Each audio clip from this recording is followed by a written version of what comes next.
Okay, good afternoon, everyone. I hope you are all fine, and you're most welcome to our today's virtual talk that will be presented by Emily Mateche, who is the Policy and Advocacy Manager here at Nature Kenya.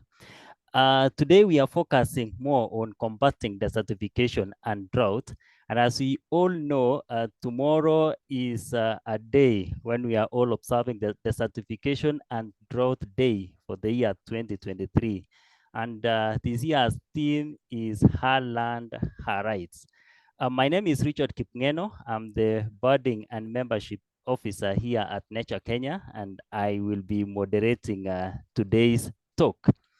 Our topic today is combating desertification and drought in Kenya, the role of men and women.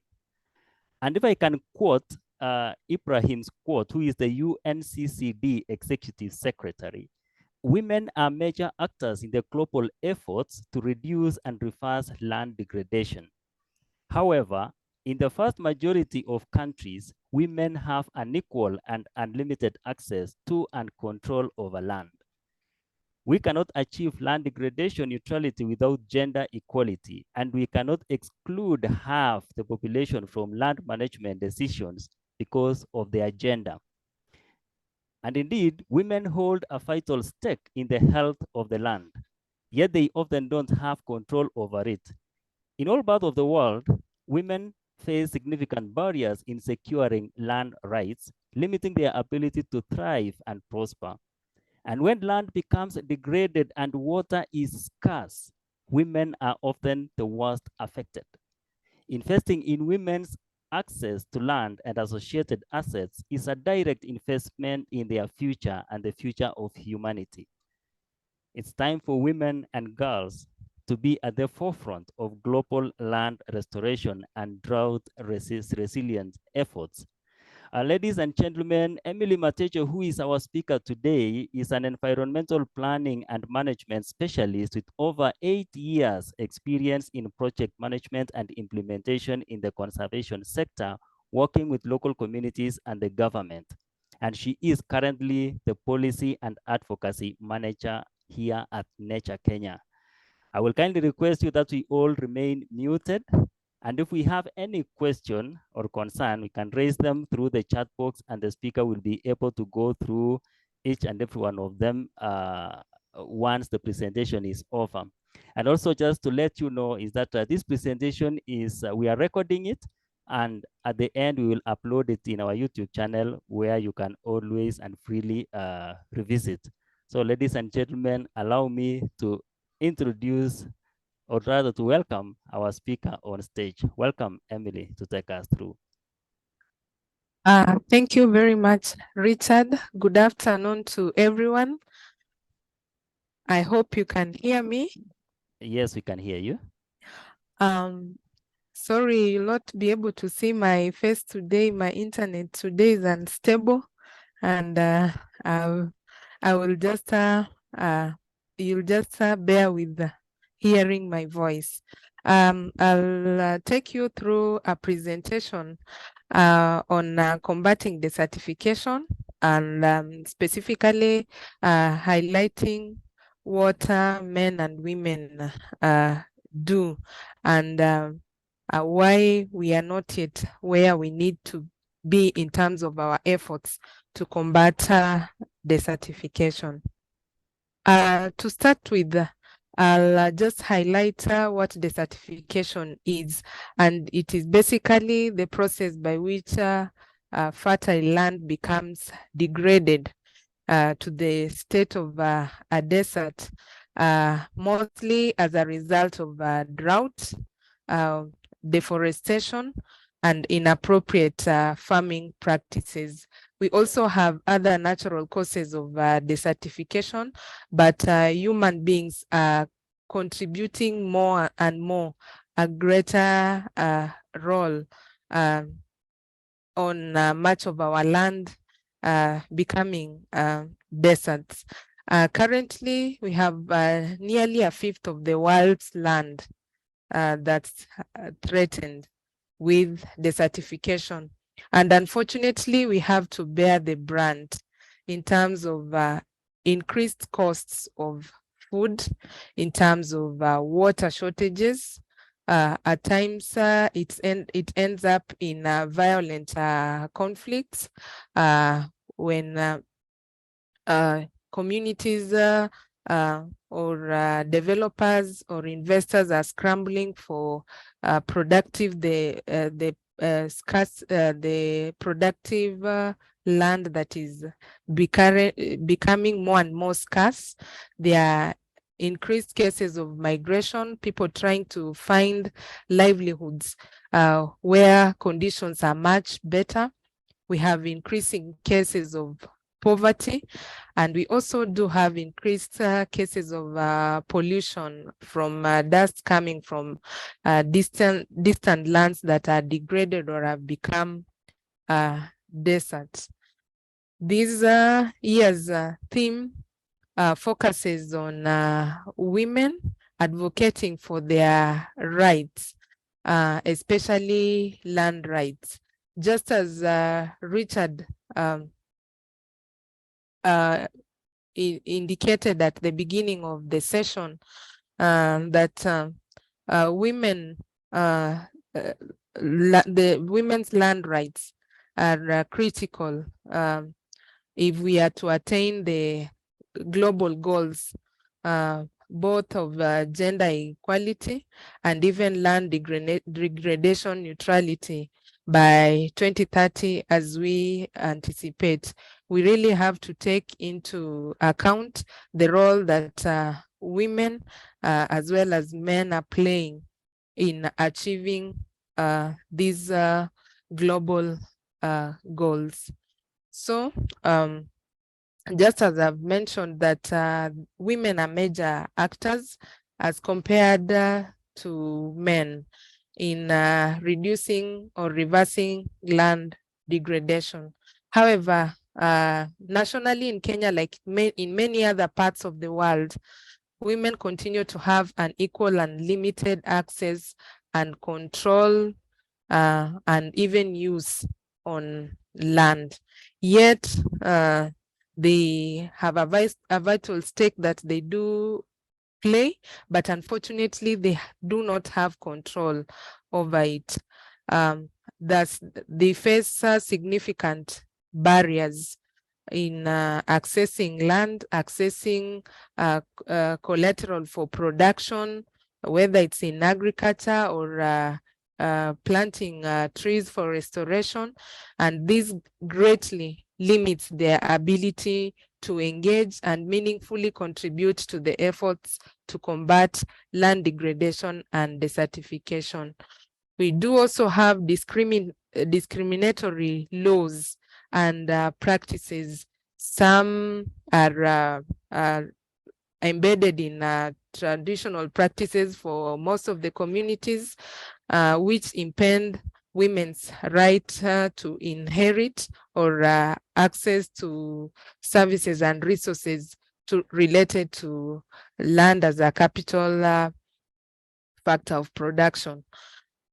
And unfortunately, when land becomes degraded or water is scarce, these are the same population that are worst affected amongst other vulnerable populations within the communities. Currently, in Kenya, more than a half of the workforce is in agriculture, production is female, yet less than 1 in 5 landholders are women, and the same reflects also on global statistics. So this issue of land and rights continually remains a major challenge as compared to their male counterparts.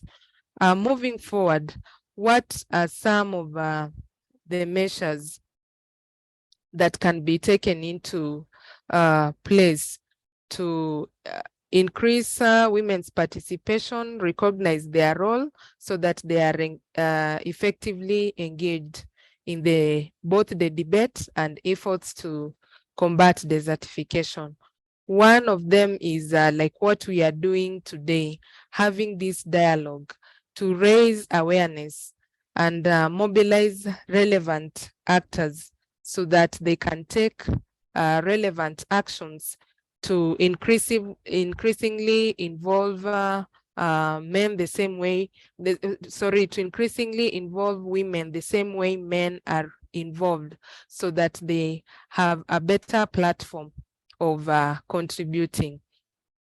We can also promote advocacy for the gender inequalities, whether it is in law or in production or any other relevant sector, so that the inequalities can be addressed as part of the conservation efforts or land restoration efforts, or even climate change adaptation efforts.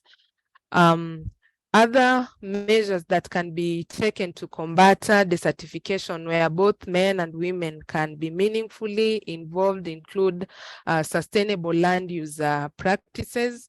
This includes protection of vegetative cover to prevent soil erosion, enhancing sustainable agricultural practices, and mainly focusing on what we are mostly advocating for as climate smart agriculture or conservation agriculture, increasingly promote agroforestry, use of energy efficient measures like cook stove, or whether it is in lighting or transport. We promote efficiency. We can also establish other alternative economic opportunities outside drylands, so that we can contribute to the efforts of combating desertification. I'll narrow down to what we are doing at Nature Kenya in terms of contributing to the initiatives and the efforts in restoration, so that we can also play a role in combating desertification. We have done quite a number of actions. Within Tana, we have established over 1,971 hectares, and what we are calling participatory forest management, to increase the role of men and women right from the village levels to be involved in forest management. We are supporting the development of participatory forest management plans, so that local communities can also contribute their voices in decision making and efforts when it comes to forest management. In terms of technology, we are also taking advantage of technology. There are certain methodologies that we are using to inform restoration efforts. One of them, we call it ROM, which is the Restoration Opportunity Assessment Methodology, to use to map areas that are degraded and categorize them, and recommend what needs to be done. There are areas that needs to be restored with grasses. There are areas that needs to be restored with tree seedlings. There are areas that needs to be restored with mangroves, with papyrus, etc., so that we narrow down to match what needs to be done for a specific area. Cumulatively, so far we have restored 1,200 hectares within the last 12 months. We have also supported communities to reseed areas. This is totaling to 6,500 hectares, and 9 tons of indigenous seedlings have been collected to restore the areas. In areas that are predominantly papyrus wetlands, we have also promoted restoration with a total of over 1,100 hectares. At household level, we are promoting the use of energy efficient cook stoves. And within schools, we are also promoting the use of energy saving vehicles. And we are hoping that these schools become models where other schools can learn and amplify the impact. We are also supporting awareness creation and advocacy on global days, like just the World Environment Day that we had this month, and the World Day to combat desertification that will be marked tomorrow. We use such opportunities to advocate, to sensitize communities, to call on the government to take relevant actions, to be able to collectively act on what is needed to be done. Nature Kenya is also included in the government delegation during the global negotiation for the key conventions, including the Convention on Biological Diversity, the Convention on Migratory Species, among others, so that we can also contribute to the debate. We can also lobby for certain actions to be undertaken both at the national level and globally to enhance the efforts for combating desertification. This is just a pictorial to show some of the efforts and actions on what we are doing. There is supporting tree nursery establishment, and we are increasingly engaging women in production of seedlings and also in the restoration efforts. We are promoting alternative livelihoods like fish farming. We are promoting honey production as another sustainable livelihood. We are also promoting fast maturing and drought resistant high value crops to enhance adaptation. We are also promoting green value chains. We are supporting communities with inputs so that they can increasingly be able to cope with the effects of drought and climate change and desertification, which are interconnected. We are also working to support provision of extension services and capacity building.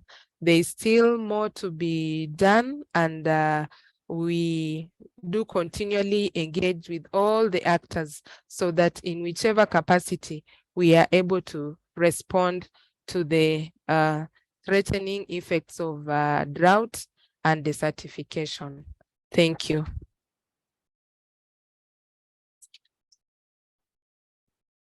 Thank you. Thank you very much, Emily, for that insightful presentation.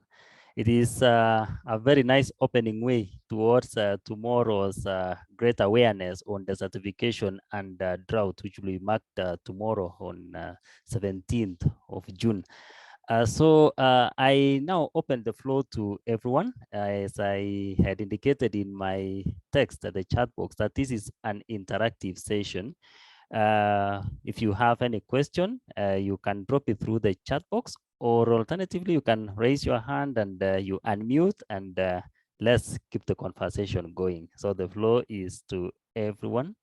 I see, okay, yeah.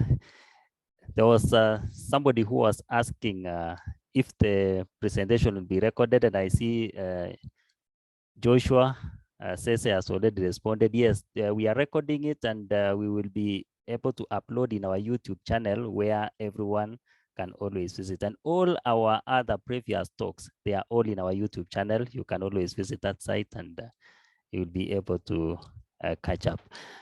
So the floor is open to anyone who has a question, who has a concern.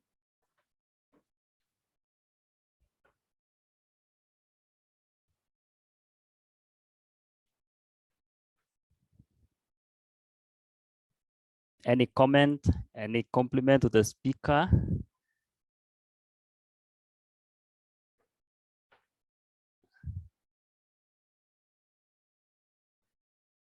Okay, I see from Margaret Vaz, thank you for a very informative talk.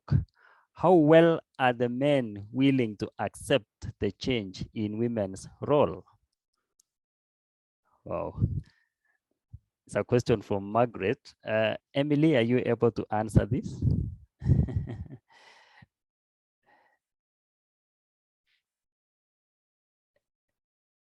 Emily, can you hear us? Oh, sorry, I was muted. Thank you, Margaret, for that question. It's important to note that some of these inequalities have been perpetrated from time immemorial, and change takes time. There are places where you will go and encounter people who are readily receptive to change, and they are increasingly able to embrace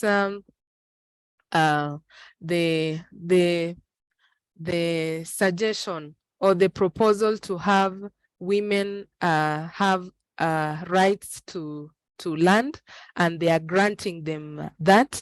And there are places where there are still challenges for women in accessing, even when they have been able to, when they are given the rights.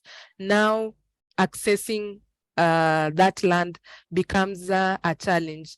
And at times you find cases ending up in court, and in such cases, this hinders again the participation or the access or the use of that particular piece of land. So I can say that the change is gradual, and with more sensitization, with more advocacy, with more involvement of both men and women in decision making, there'll be a better understanding of why they need to grant those rights for women and have them increasingly engaged. Thank you. Thank you. Yeah, very sensitive answer. And I guess it's part of development, isn't it? So thank you. Thank you. Thank you very much, Margaret Vaz, for that question. I hope you're fine in Canada. Oh, we're good. We just have a lot of forest fires burning out of control. Oh, so, sorry. you know, the desertification happens in many ways, and not just in Africa, it's everywhere. Sorry. And we are always glad to have you on board in our virtual talks. Thank you very much for joining. I see Jasper Omwenga of NEMA is saying he's currently at White for National World Desertification and Drought Day. Welcome, Omwenga, and it's really a great moment to also have NEMA on board. So maybe you have anything to say, Jasper Omwenga, about tomorrow's day and maybe what the plans are, where the national celebrations will be? Thank you for spotting me. Yeah, I hope you're getting me. Yes, we can hear you clearly. Go ahead. Yes, actually I'm at White area of Mwingi. We'll be having the national event at White St. Paul's White Secondary School, and we are expecting the CS, Minister of Environment, Climate Change and Forestry to grace the occasion. And she'll be accompanied by several other dignitaries. Now we are prepared for the occasion. We started, actually we are here from Monday, trying to sensitize the community on this issue of desertification and drought day. So there are many activities that are aligned, many activities that we've been able to carry out, and many others that are in the pipeline. So apart from sensitization, we've done some tree planting although it is somebody might wonder why I'm talking about tree planting, especially during this dry season. But we identified actually with the help of carefree and forest, we have some tree species which are suitable for this type of environment. And I would like to mention this species we call Melia Fulkensi. Now, this is the one that we are really promoting. It requires very small amounts of water, even during planting, as long as you pick a seedling which has attained that age of transplanting. And so this is the one that we narrowed down to. It is the one that we planted, and we intend to do some more planting today. This one, I'm told from carefully, these are the lead scientists, that we need to water it only for a week, and then we now reduce the rate at which we are watering it. So we have done that. Today we had a sensitization activity. This is a cleanup in Mwingi town. This is just to tell people that we are here at St. Paul's. So we welcomed them to come and be with us tomorrow. So through that sensitization, I think Mwingi town now knows that we are supposed to be at Waita. Then from here, we are also going to some areas where the interventions, some interventions which are relevant to this place where they've been, where they've taken place, things like the sand dams, and also the rock catchments. So we are going to see so that we can also be able to pass this information to other ASAL areas, the kind of relevant project which can be started in such an area. So we are here, we intend to wrap up the event tomorrow, but the information will continue to be passed on and on. So stakeholders who are able to come, kindly come and join us. So we'll be launching another activity that is a Sandam tomorrow with the help of the Africa, there is NDMA, yes, National Drought Management Authority. With their help, the CS will be launching another sand dam tomorrow. And so this activity actually, it is well planned. We are welcoming each and everyone who is able to join us tomorrow. Yeah. Thank you very much, Mr. Mwenga, for taking us through on what the national event will be, where the national event will be taking place, and all the plans on the ground. Thank you very much for that information. And I will also request you that if possible, you can still stay with us online, because maybe probably there will be some other questions that you will be assisting to tackle when they come up. Thank you very much. Richard, I can see we have a question from Faith. Faith needs to know more on how we have engaged in wetland conservation and examples of wetlands where we have previously worked. Yes. Thank you, Faith, for that question. In terms of wetland conservation, I can say we've worked in quite a number of wetlands, undertaking different interventions. For instance, in Tana Delta on the coastal area of Kenya, and Yala Swamp that is found in the western part of the country, we have supported the county governments to develop a land use plan to guide decision making, so that the uses of those wetlands are compatible with biodiversity needs, and the exploitation of resources does not compromise on the integrity of the wetlands to continue providing the goods and services that they do provide.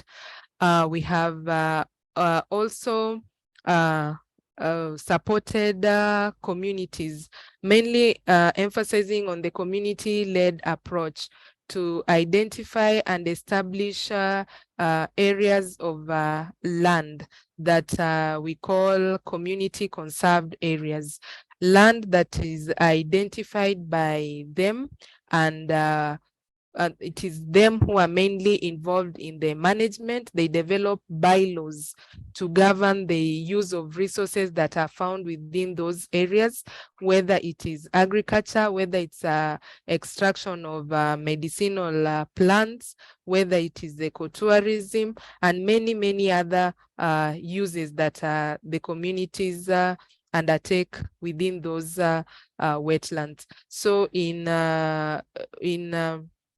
Tana is where we have one of those largest areas, measuring over 100,000 hectares.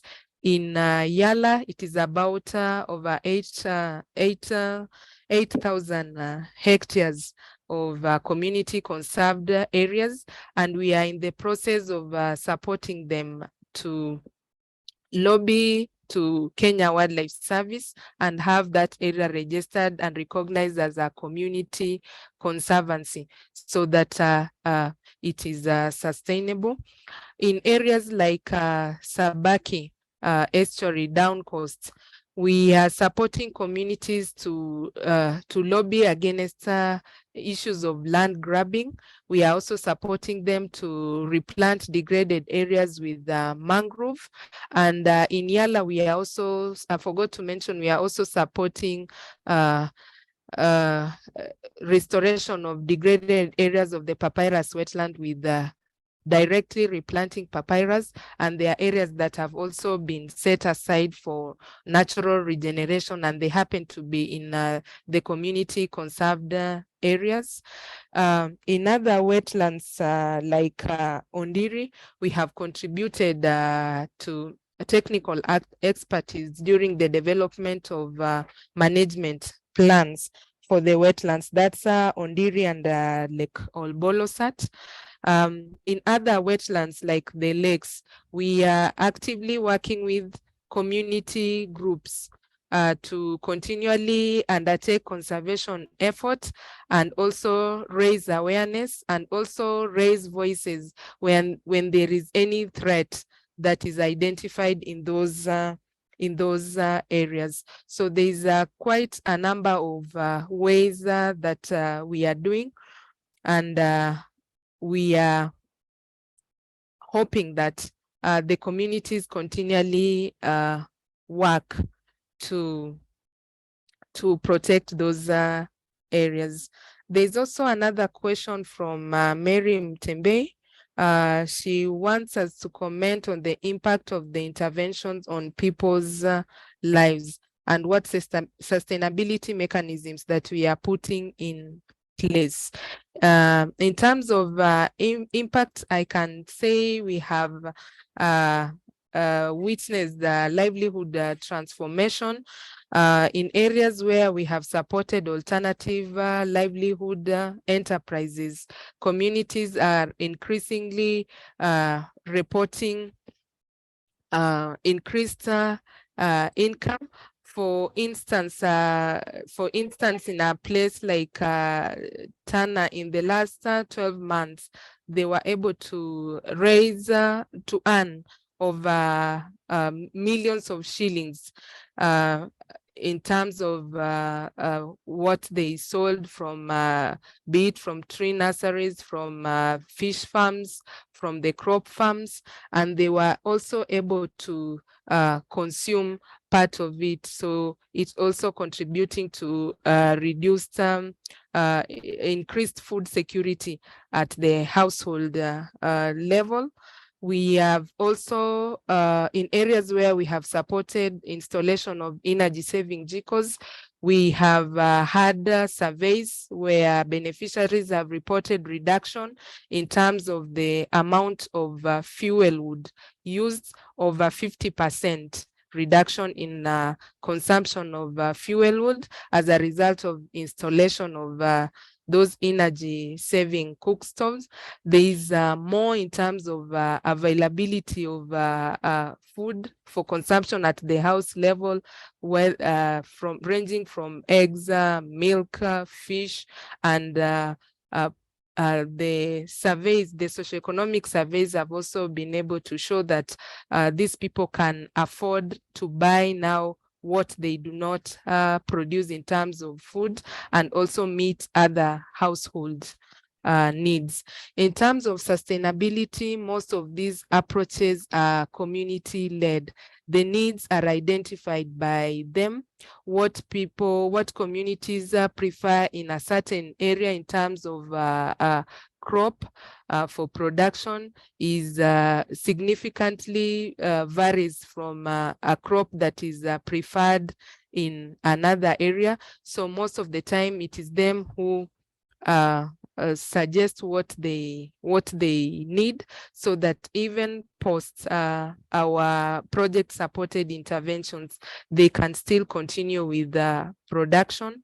We are also supporting capacity building or a community empowerment through training, so that if there is a transfer of skills or technology, it remains with them. For instance, with the installation of cook stoves, we had trainers trained from the community, and they are the ones who are used to install, and they have that skill. In case of repair or a need for a new installation, that skill remains with them and they are able to do. We've also closely worked with county governments to provide extension support right from the time we are identifying those beneficiaries, that they work with them through the production phases if it is for crops, and they continually are available post project to provide that technical support that is needed, whether it is in tree nursery establishment or restoration, or whether it is in climate smart production of crops or livestock. We are also supporting the governments to develop policies, so that we have laws that are safeguarding what we have invested, whether it is in production, whether it is in terms of marketing, whether it is in terms of provision of input, so that we have policies that are supportive of those initiatives. Thank you. Thank you. Thank you very much, Emily, for being very, very elaborate on that. I see Mr. Omwenga is still on board with us, and this question, I think he will explain. Margaret Vaz is asking, can you explain how a sand dam works? Mr. Omwenga, are you still with us? Yeah, I'm still with you. Okay. Yeah, I'm sure. Yeah, thank you. Okay, there's that question about how sand dams work, and I will also combine with another question that has been asked by Millicent Ndegwa. Will the trees they are planting tomorrow cause positive future changes to the ecosystem, since we have seen how the trees have caused drastic changes in our system? Are we focusing on indigenous trees during our tree planting talks? So if you can handle those two, we'll really appreciate it. Thank you. The sand dam, first to start with, just as the name suggests, is that it's a dam. There is a wall that is constructed just like these other dams. But the main aim of this one is to trap, of course, water and also sand. So you'll find when you go to such a place once completed and it is functional, you'll find a lot of sand which is deposited there. But this sand, as it is there, it is also has some water. It came with water, and so you find some water also trapped within the sand. So these are the sources of water during the dry season. So the sand helps in reducing evaporation of this water. But then beneath this sand, a lot of sand, you find that we have water. So the sand dams, in fact, harvesting of sand is discouraged. It is actually banned because that place is normally meant for holding water, which can be used during the other seasons when we have a shortage of water. Normally, in most cases, you might not see the water on the surface, but beneath it, within that sand, we have a lot of water. So when they scoop, they create some sort of a hole, then you find water seeping from the sand, and now coming to those holes. From there, they are able to pick the water for domestic and other uses. So that is how a sand dam works. It is both, mainly it is there for water, although if you go there during the dry season, you'll only see sand. So I'm not very good in those issues of sand dam, but I've seen one here where we are, and that is what it is doing, mainly for the provision of water. And just as the name suggests, there is that dam, that wall that is created to intercept water and also intercept sand. But within that dam, we have water which is used for domestic and other sources of use within the community. I hope that is sufficient for sand dams. Thank you for that. Yes. Now, as regards the issue of planting of these trees, now, as I said, it is not the best time for planting these other species of trees. Yes, we are encouraging the planting of indigenous indigenous species, but now most of these indigenous species want to do well, especially during this time. But Melia fulkensi does in such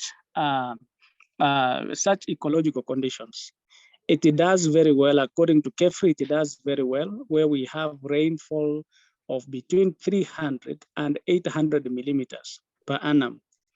So planting this seedling or growing this type of species is relatively easy, because once you do it, you need to water it. You need to make it that area wet using only 5 liters of water. Then the next time you need to water that tree is after 3 days. Again, you water with 5 liters. You do it for 2 weeks. You leave the tree to survive on its own, however dry that time is. Now, once it has established itself, it sheds off the leaves. So you might come to a place where the Melia volcans has been planted and they find that it has no leaves. That is a survival tactic. Once the rains come, it forms the leaves very fast. So we are encouraging the planting of actually we are planting seedlings or species which has several uses, multiple uses. So this Melia fulkensi, apart from providing these other ecological services, the many ecological services, like carbon sequestration, stabilizing the soil, modifying the microclimate, and the many others that we know. This tree, after 15 years, you are able to harvest these trees for other commercial purposes in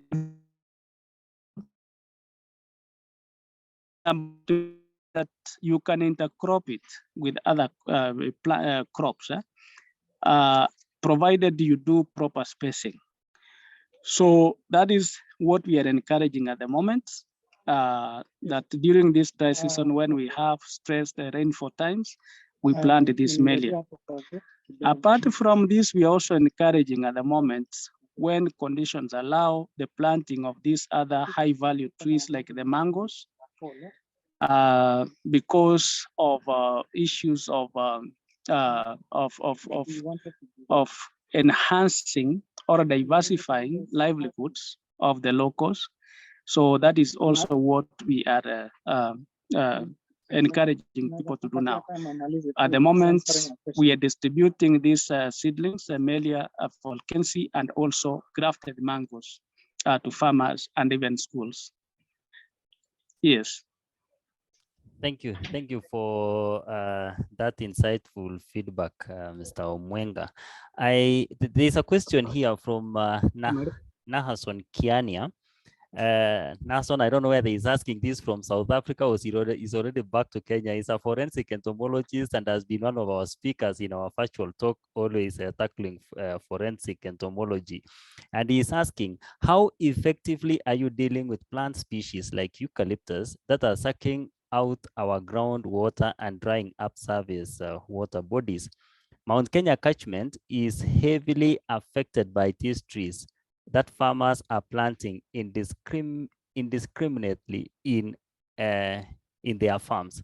So I don't know, Emily, are you able to handle this, or still, Mr. Omwenga, do you have any interventions at NEMA to combat this, or how are we going about it? Now, the issue of eucalyptus, it is true. People are accusing eucalyptus for being the main cause of water decline in our rivers and the water sources. While that could be true, I want to say that the way we manage our catchments is also one thing. If you go to those areas mentioned, what is happening with our hilltops and the hillsides? We are clearing these places and planting, replacing the hillsides and the hilltops with the things which are not appropriate for those sites. That is where you're finding people doing a crop farming. They are productive immediately you clear them. But 1-2 seasons down the line, you find that they're not productive because the soils are being washed away. There is increased runoff. So I think the way let's not just accuse eucalyptus for the declining water quantities. Let's also look at our land management practices.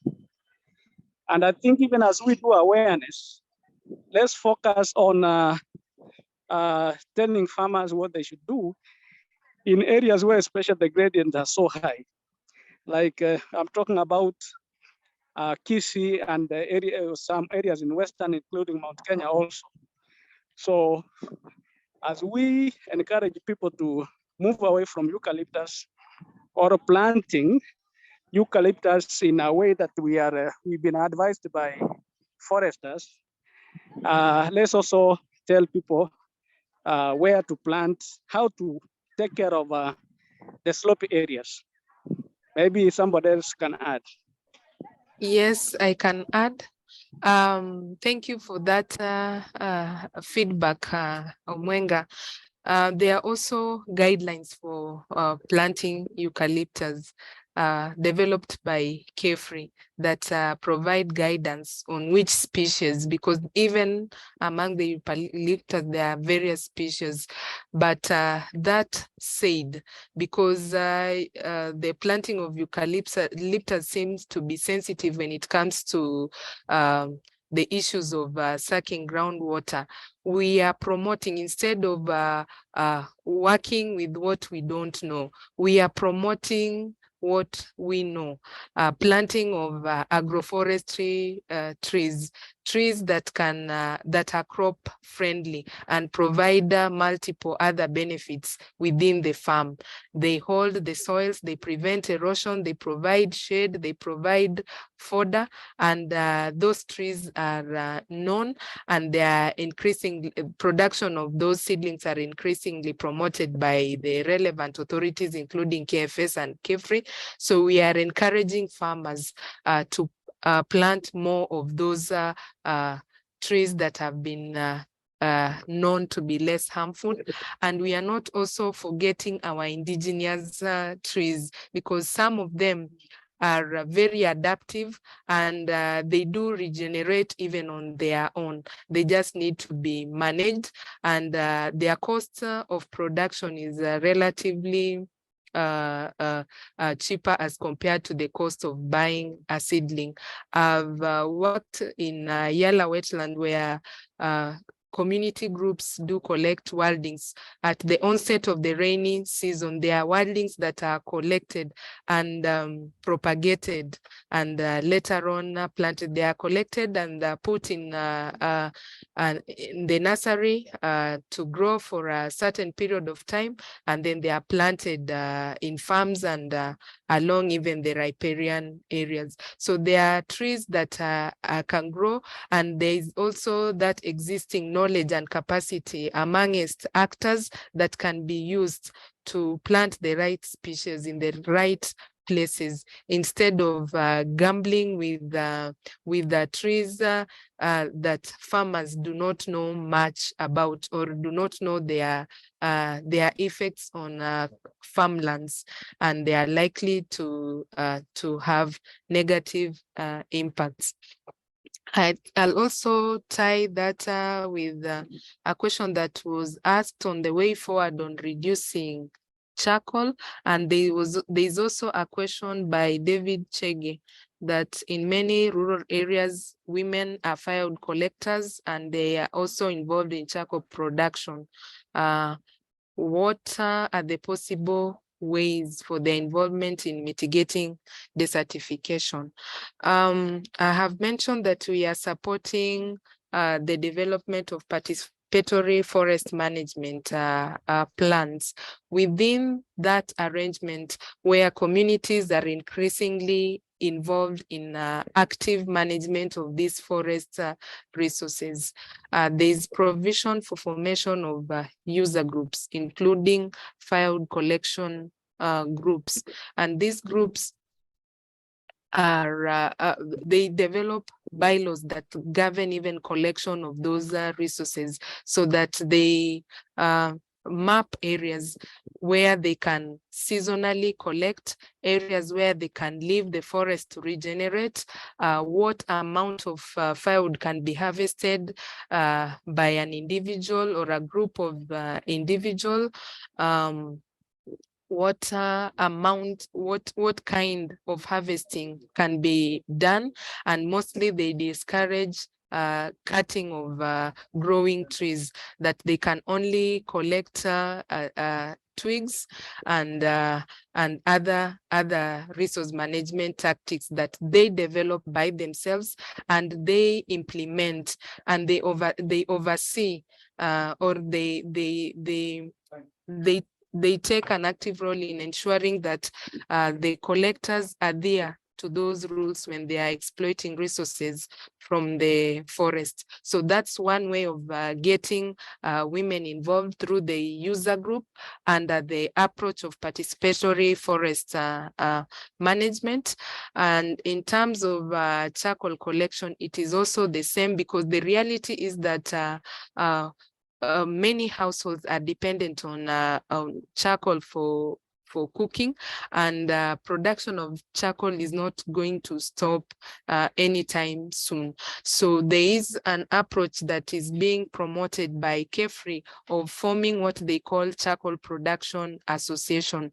I saw they have done a pilot somewhere in Rarieda in Siaya County, where they have established fast-growing woodlots of fast-growing charcoal tree species, and these are indigenous, and they take lesser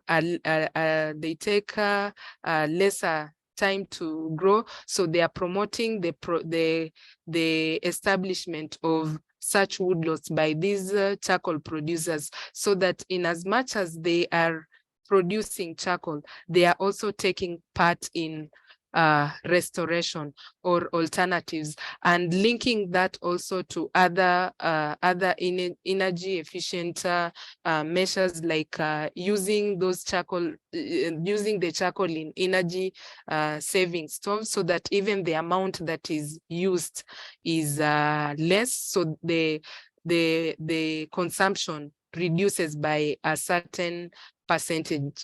Then also enforcement of laws, so that charcoal production is not done haphazardly, and community forest associations are supposed to be instrumental in that. We have law enforcement, law enforcers from the Kenya Forest Service, but even community forest associations are actively expected to take a role in enforcing laws to ensure that charcoal production is not done haphazardly, especially in areas where the forests are threatened or the levels of degradation are high. Thank you.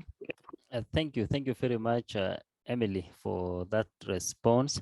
I see James Ligare has raised up his hand as he unmutes and speak. I will also mention a comment from Elias Minor. Elias Minor is from Elewana Collections, and he's saying, thanks, Emily, for that great presentation. Drought and desertification is a global problem which need to be addressed and require the effort of everyone to cap this global challenge. Thank you very much, Elias, for such a comment. James Ligare, you can unmute and speak. Hi, how are you? Very fine. Yes, this is James from Kakamega Environmental Education Program. Thank you very much, Emily, for the elaborate kind of discussion we are having here. Maybe to add on what Emily has said is women are so critical in terms of adding on what Emily has just said.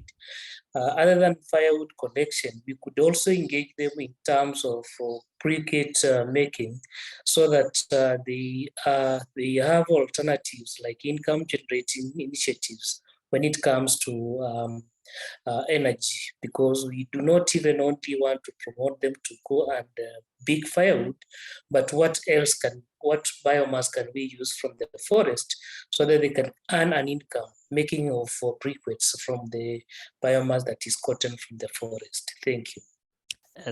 Thank you for that addition, James, from Kakamega Environmental Education Program, KEEP, who are actually one of the Kenya's, Nature Kenya site support group. Keep up the good job.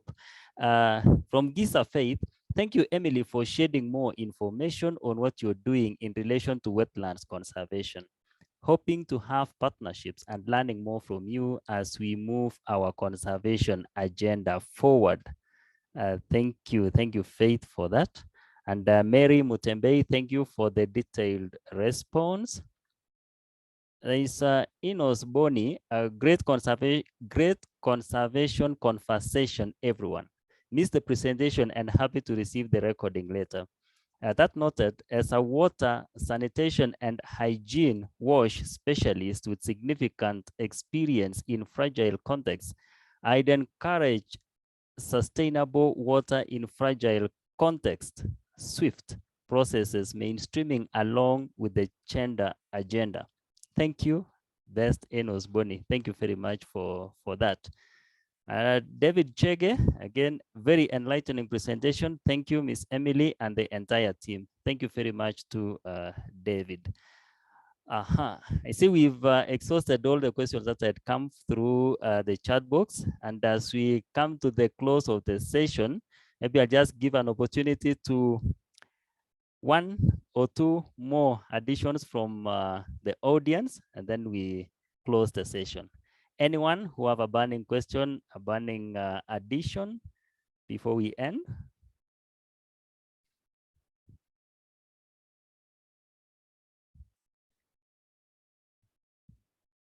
Okay, Joshua Sese, go ahead.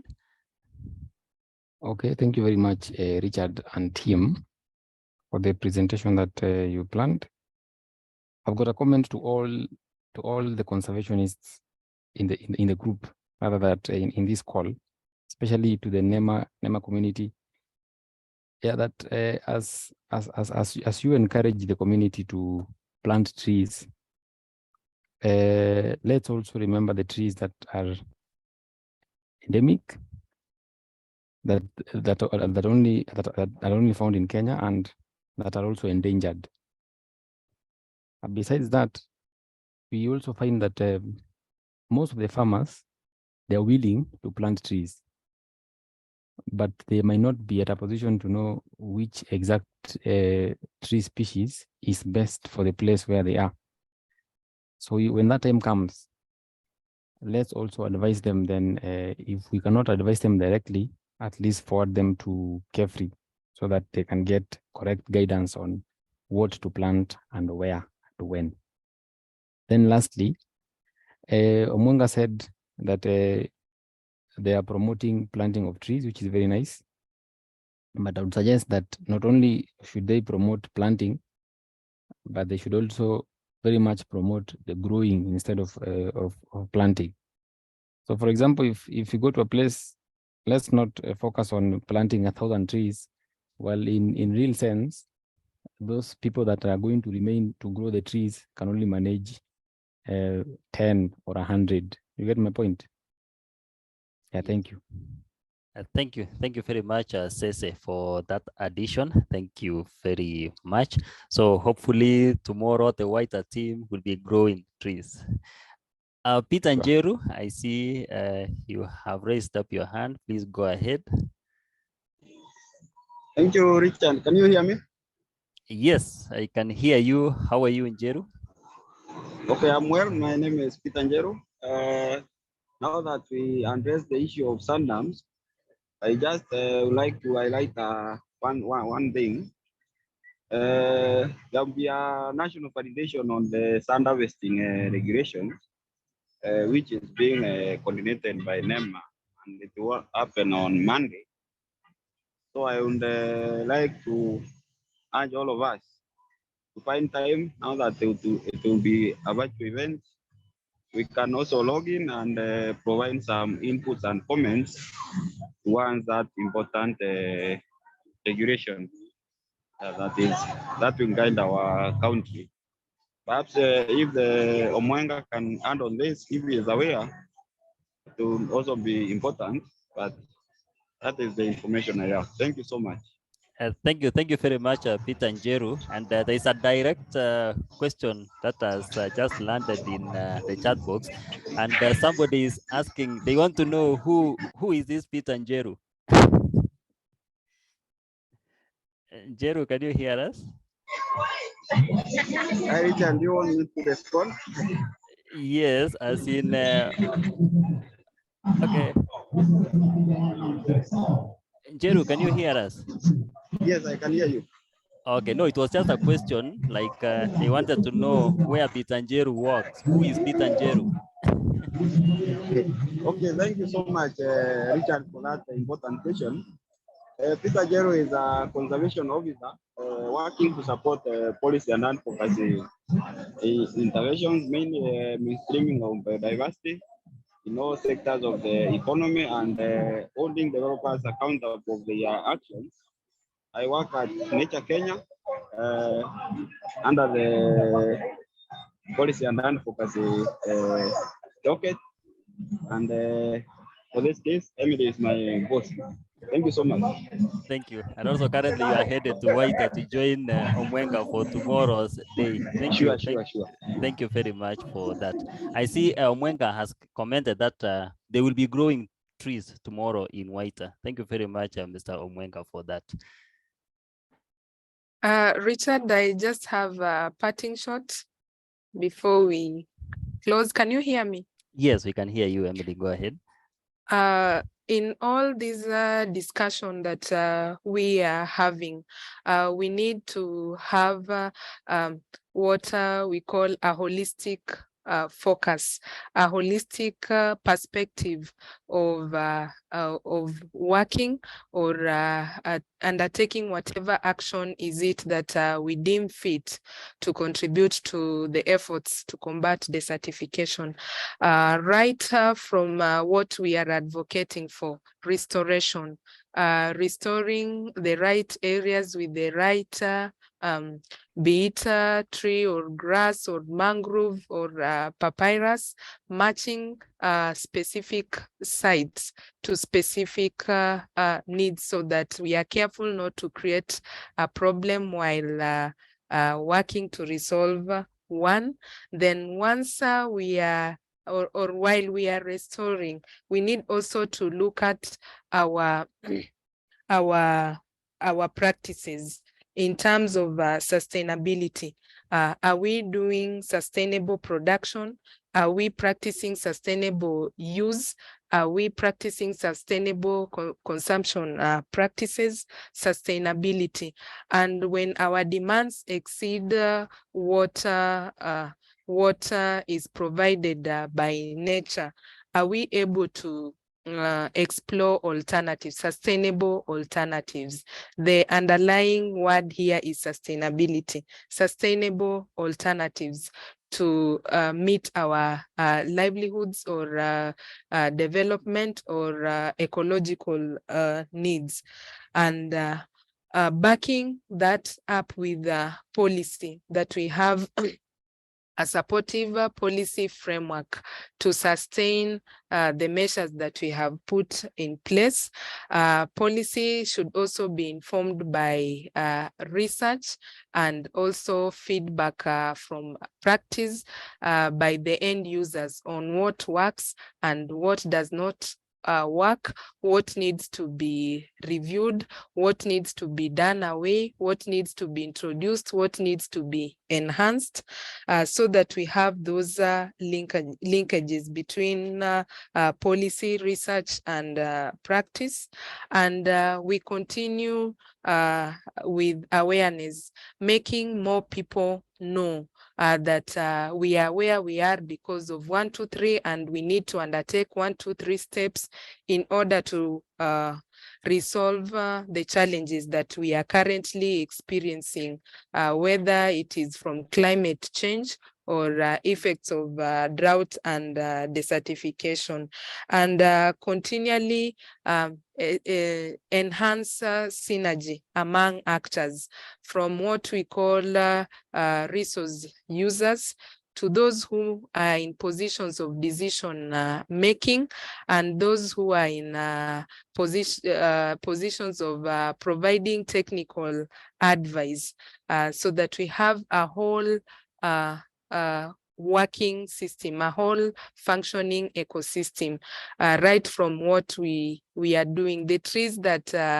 Omwenga and team are planting now should be able to thrive, and they can only be able to thrive if we have that perspective, from restoring to sustainable use, production, and consumption, finding alternatives, linking policy, research, and practice, and enhancing continued awareness and synergy among the actors. Thank you. Thank you very much, Emily Mateche, our speaker for today, for that parting shot.